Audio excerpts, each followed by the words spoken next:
चिरां जिल्ला धालिगाव थानानि सिङाव थानाय किसान बाजार खामारपारा गामिनि राजा बर'खौ हरनि 12 रिंगायाव सिनाय मोनै दुथांफोरा गावथारना गालांदों। मोनथिनो मोननाय बायदिब्ला मनरन्जन नार्जारिनाव रां लुथिनो फैदोंमोन। राजा बर'आ मनरन्जन नार्जारिखौ बासायनो थांनाया गावनि जिउखौ खोमानांगौ जायो। যিটো ঘৰত মই আছোঁ মানে যোৱাকালি ৰাজা নামৰ ল'ৰা মৃত্যুবৰণ কৰিব লগা হ'ল দুৰ্বৃত্তৰ গুলীত। সেই ঘৰৰে ল'ৰা আছিলে।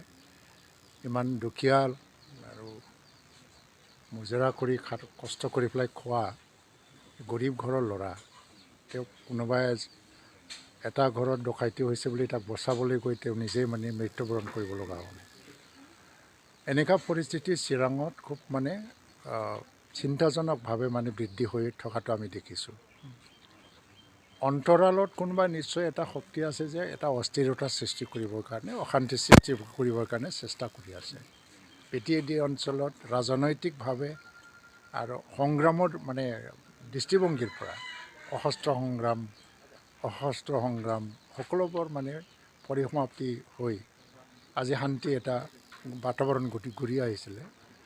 আৰু এনেকুৱা ডকাইতি বা টকা লুট কৰা ধন লুট কৰা ঘটনাৰ দ্বাৰা দি এটা অশান্তিময় পৰিস্থিতিটো কৰিবৰ কাৰণে চিৰাং জিলাত দুবাৰমান ঘটনাটো আমি গম পাইছোঁ। এতিয়া লুট কৰাৰ ঘটনা 3বাৰ হ'ল। মালিবিটা অঞ্চলত দুজন ঘৰত আৰু যে খামাৰপাৰা গাঁৱত এটা। তো যেনেকৈ হত্যা কৰা হৈছে যে এনেকুৱা মানসিকভাৱে আমি এনেকুৱা ধৰণৰ বেয়াকৈ হত্যা কৰিছে অমানৱীয় কাৰ্যকলাপ সেইটো সহ্য কৰা নহয়। আৰু এই যে অশান্তি সৃষ্টি কৰিবৰ কাৰণে কোনোবা যে চেষ্টা কৰি আছে তাক যিকোনো প্ৰকাৰে দমন কৰিব লাগিব। নিবিন্দাবাদ এইটো আৰু উঠিব দিব নোৱাৰি। আৰু অসমত আজি প্ৰায় 24টা জিলাৰ পৰা আৰ্ম ফৰ্চেছ স্পেচিয়েল পাৱাৰ এক্টটো উইথড্ৰ কৰা হ'ল শান্তি আহিছে বুলি। চিৰাং জিলাতো আচপা নাই, এতিয়া ডিষ্টাৰ্ব এৰিয়া একো নাই।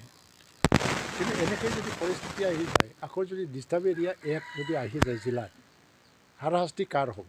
এই দুৰ্বৃত্তসকলৰ বাবেই নহয়, তেওঁলোকে পলাই ফুৰিব। তেওঁলোকৰতো কোনো সামাজিক দায়বদ্ধতা নাই, কিন্তু সমাজত হাৰাশাস্তি আহি যাব।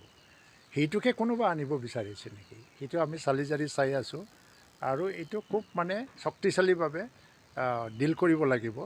আৰু এইটো আমি দমন কৰিবই লাগিব যিকোনো প্ৰকাৰে। এইটো অঞ্চলত আচলতে উগ্ৰপন্থীৰ যিহেতু সমস্যা নাই বা উগ্ৰপন্থীৰ লগত তাৰ কাৰণে ডকাইতি কৰি অশান্তিমূলক পৰিস্থিতি কৰা নোৱাৰি, কাৰণ সমাজে উগ্ৰপন্থী নিবিচাৰে এতিয়া। আৰু সুসংগঠিত কোনোবা আণ্ডাৰগ্ৰাউণ্ড সংগঠনো নহয় এইটো, কিন্তু সুসংগঠিত এটা ডকাইতৰ ৰূপত অশান্তিটো সৃষ্টি কৰিবলৈ চেষ্টা।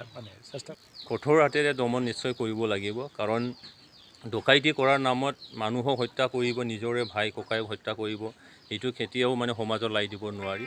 আৰু আমাৰ জিলাখন বহু বছৰৰ পিছত আজি মানে প্ৰত্যেকটা মানে জাতি জনগোষ্ঠী বা যিকোনো কেটেগৰীৰ মানুহে আজি বিচৰণ কৰিব পাৰিছোঁ। আমি ৰাতিয়ে হওক দিনেই হওক তেনেকুৱা এটা পৰিৱেশত, তেনে এটা পৰিস্থিতিত আজি অশান্ত এটা পৰিৱেশ মানুহৰ মাজত আতংক সৃষ্টি কৰাৰ কাৰণে কিছুমান হয়তো এশ থাকিব পাৰে। সেইটো নিশ্চয় ইনকুৱাৰী কৰিব লাগিব আৰু কঠোৰতে দমন কৰিব লাগিব। মই অলৰেডি ডিষ্ট্ৰিক্ট এডমিনিষ্ট্ৰেশ্যনৰ লগত মই যোগাযোগ কৰিছোঁ আৰু তেখেতসকলে আলোচনা কৰিছোঁ, আৰু তেখেতসকলে নিজৰ যিটো কাম সেইটো তেওঁলোকে লাগি আছে। কালি দুটা এনকাউণ্টাৰ, দুজন নিহত হৈছে, এই সন্দৰ্ভত কি ক'ব? চাওক, প্ৰাক্তন NLAB সদস্য বুলি ইতিমধ্যে চিনাক্ত কৰিছে আৰক্ষীয়ে। চাওক, ইয়াত কিছুমান হয়তো তেনেকুৱা থাকিব পাৰে এজন দুজন, যিবিলাকে নেকি যোৱা মানে কিছু বছৰ তেওঁলোকে হয়তো কাম বন নকৰাকৈ হয়তো তেনেকেই মানে ঘূৰি ফুৰিছিলে। এতিয়া হঠাৎকৈ আহি শান্তি বাতাবৰণত তেওঁলোকৰ হয়তো নিজক মানে জীয়াই ৰাখিবৰ কাৰণে এটা কালচাৰ এটা ল'ব লাগে, ৱৰ্ক কালচাৰ, সেইটোত হয়তো তেওঁলোকে কৰি ল'ব পৰা নাই, যাৰ কাৰণে তেওঁলোকে হয়তো বিচলিত হৈছে।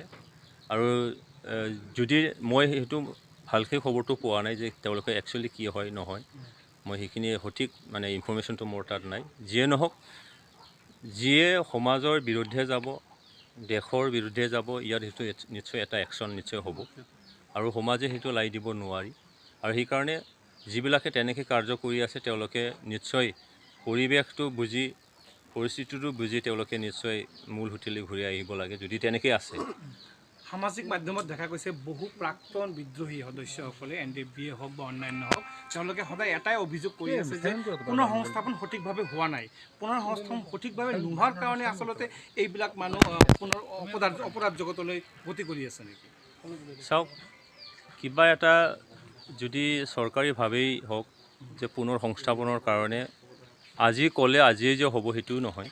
ইয়াত নিশ্চয় প্ৰচিডিউৰ আছে, চৰকাৰৰ নীতি কিছুমান আছে, ফিনান্সিয়েল ইয়াত যিটো ইনভলভমেণ্ট আছে। চৰকাৰৰ নীতিৰ বাহিৰত যাই সেইখিনি সহযোগ কৰিব নোৱাৰে, পুনৰ সংস্থাপন দিব নোৱাৰে। ইয়াত নিশ্চয় সময় এটা ল'ব।